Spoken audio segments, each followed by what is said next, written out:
نحمده ونصلي على رسوله الكريم أما بعد فأعوذ بالله من الشيطان الرجيم بسم الله الرحمن الرحيم قال رب اشرح لي صدري ويسر لي أمري واحلل عقدة من لساني يفقهوا قولي هو الذي خلق لكم ما في الأرض جميعا ثم استوى إلى السماء فسواهن سبع سماوات وهو بكل شيء عليم۔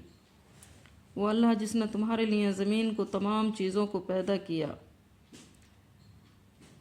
پھر آسمان کی طرف قصد کیا اور ان کو ٹھیک ٹھاک سات آسمان بنایا، اور وہ ہر چیز کو جانتا ہے، جس کا ذکر قرآن مجید میں کیا گیا ہے۔ وَإِذْ أَخَذَ رَبُّكَ مِن بَنِي آدَمَ مِن ظُهُورِهِمْ، نقض عہد کا مطلب عہد کی پرواہ نہ کرنا ہے۔ ظاہر بات ہے کہ نقصان اللہ کی نافرمانی کرنے والوں کو ہی ہوگا، اللہ کا یا اس کے پیغمبروں کا اور داعیوں کا کچھ نہ بگاڑے گا۔ آیت میں دو موتوں اور دو زندگیوں کا تذکرہ ہے۔ پہلی موت سے مراد عدم نیست یعنی نہ ہونا ہے، اور پہلی زندگی ماں کے پیٹ سے نکل کر موت سے ہمکنار ہونے تک ہے۔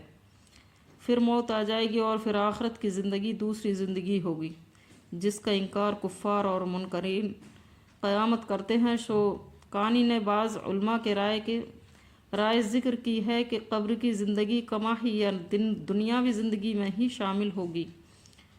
صحیح یہ ہے کہ برزخ کی زندگی حیات آخرت کا پیش خیمہ اور اس کا سرنامہ ہے، اس لیے اس کا تعلق آخرت کی زندگی سے ہے۔ اس سے استدلال کیا گیا ہے کہ زمین کی اشیاء مخلوقہ کے لیے اصل حالت ہے الا یہ کہ کسی چیز کی حرمت نص سے ثابت ہو۔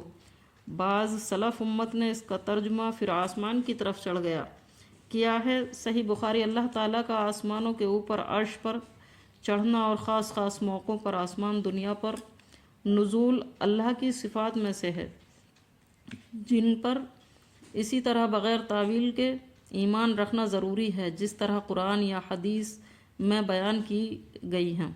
جس سے ایک تو یہ معلوم ہوا کہ آسمان ایک حسی وجود اور حقیقت ہے، محض بلندی کو سماع سے تعبیر نہیں کیا گیا ہے۔ دوسری بات یہ معلوم ہوئی کہ ان کی تعداد 7 ہے، اور حدیث کے مطابق دو آسمانوں کے درمیان 50 سال کی مسافت ہے، اور زمین کی بابت قرآن کریم میں ہے وَمِنَ الْأَرْضِ مِثْلَهُنَّ، اور زمین بھی آسمان کی مثل ہیں۔